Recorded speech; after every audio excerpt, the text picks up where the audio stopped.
Donc il dit, il a fait partie tous les rebelles, ceux qui ne voulaient pas vivre selon le Torah, obéir, mettre en pratique. Il les a tous, ils sont tous partis. Mais ce n'est pas le cas au Bénin. Patrice Talon et sa clique, et ses clés, ils ne gouvernent pas selon la Bible, ils ne gouvernent pas selon le Torah. Il dit, il fit respecter la loi de Dieu et chassa tous les mauvais juifs, tous les rebelles, les nègres qui rebellent, il les a tous chassés. Tous les mauvais juifs infidèles à cette loi. Il rendit toute sa gloire au temple et l'enrichit de nombreux objets sacrés.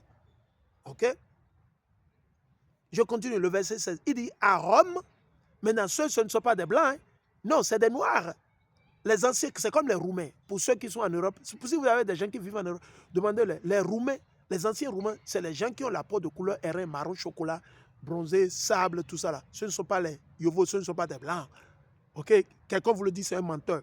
C'est quand ils ont violé, ils ont conquéri les Romains, les anciens Roumains. Quand ils les ont conquéris, qu'ils ont violé les femmes, ils se sont mélangés. Quand vous faites la conquête d'un peuple, le peuple est assujetti à vous. Leurs femmes, vous en faites ce que vous voulez. Vous faites tout ce que vous voulez. C'est comme ça. C'est ça qui s'est passé avec nos frères et sœurs, ceux-là qu'on appelle les latinos, les noirs américains. Voilà. C'est comme ça. Quand ils arrivent à conquérir un peuple, qu'est-ce qu'ils font? Le peuple est assujetti. Leurs hommes sont tués, beaucoup sont tués, les enfants vont en esclavage et leurs femmes sont transformées en quoi? En prostituées, genre en concubines, femmes, et la liste continue. Voilà. Donc, il dit à Rome et même à Sparte, on apprit que Jonathan était mort et on le regretta beaucoup. Mais les Spartiates surent aussi que son frère Simon lui avait succédé comme grand prêtre et qu'il était maître de la campagne et des villes de Judée.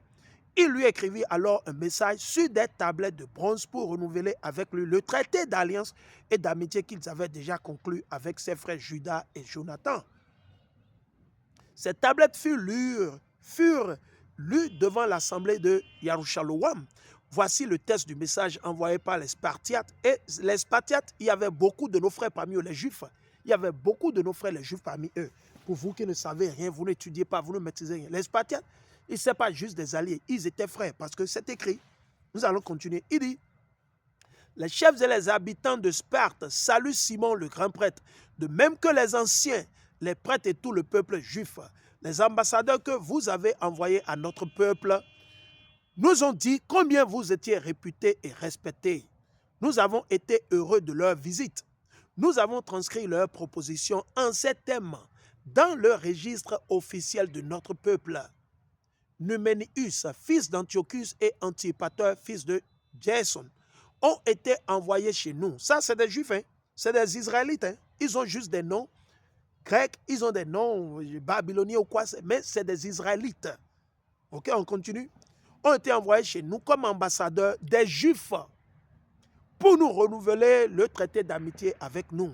L'Assemblée du peuple a jugé bon de recevoir ces hommes de façon solennelle et de mettre une copie de leur déclaration dans les archives publiques. Ainsi, les Spartiates en garderont le souvenir. Une copie de ce document a été adressée au grand prêtre Simon. Plus tard, Simon envoya Numénius à Rome pour confirmer le traité d'alliance avec les Romains. Il apportait avec lui un grand bouclier d'or qui valait autant que 500 kilos d'argent. On continue. Quand les Juifs apprirent ces faits, ils se dirent, comment allons-nous témoigner notre reconnaissance à Simon et à ses fils? Parce que les autres ont été déjà tués en défendant le peuple, en défendant la population, notre nation. Il est resté maintenant Simon et ses enfants. Et les enfants, Simon, il a nommé ses enfants et Judas, et encore, il les a nommés encore et Jonathan. Vous voyez? Donc, du coup, la population, ils ont aimé tellement Simon de tel ils ont fait une assise nationale et ils ont demandé. Simon n'était pas corrompu. Simon n'était pas un traître. Il n'a pas vendu le pays. Non, il a fait des alliances avec les enfants de Japhet, les Roumains et d'autres.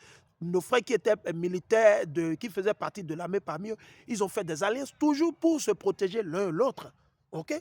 Mais ici, avec tout leur guerre, tout ce qu'ils ont fait pour défendre la loi de l'Éternel, qu'il nous a transmis à travers Moïse, ils ont fait trop de choses pour notre peuple, pour notre nation. Mais la population israélite, nos aïeux se sont assis, ils ont dit, comment allons-nous remercier Simon et ses fils? Et qu'est-ce qu'ils ont fait? Alors on va continuer. Il dit, car il n'a jamais cessé de résister, de même que ses frères et toute la famille de son père. Il a combattu comme les ennemis d'Israël. Il a combattu les ennemis d'Israël. Il n'a pas invité les ennemis à venir s'installer avec leur base militaire, comme on le voit en Côte d'Ivoire, au Bénin et dans la sous-région. Non. Il a combattu les ennemis d'Israël et nous en a débarrassés, assurant ainsi la liberté de notre peuple. C'est ça qu'on appelle un leader et non un dealer de drogue, un trafiquant, un El Capo, un Al Chapo, right? Comment il s'appelle? Le Colombien, là. Son nom m'échappe. Un Pablo Escobar à la béninoise. Imaginons. Ils gravaient alors, donc, c'est ce qu'ils ont fait. Ils gravaient alors un texte sur des tablettes de bronze qu'ils fixaient sur des colonnes au mont Sion. Voici la copie de ce texte. Le 18e jour du mois Elul, en 172, la 3e année du commandement de Simon le grand prêtre, il eut une grande assemblée des prêtres du peuple.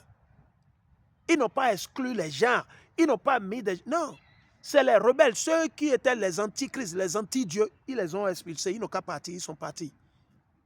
Ils sont partis.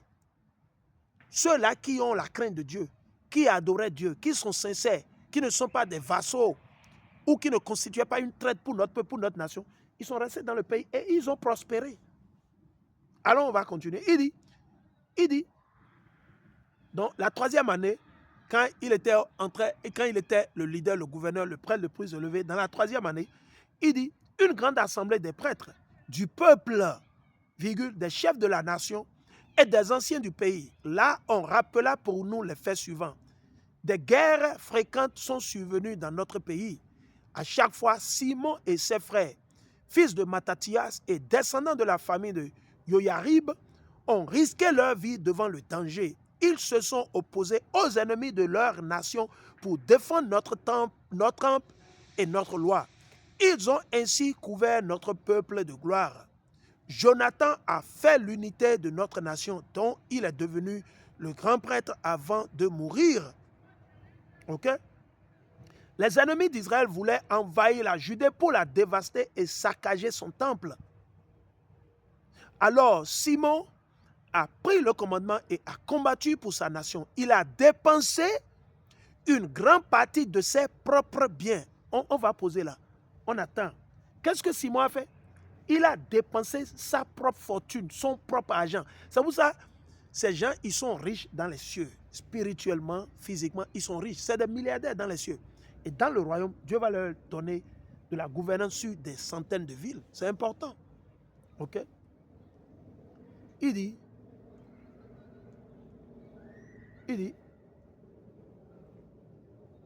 il a dépensé une grande partie de ses propres biens pour procurer une partie de ses propres biens, son propre argent.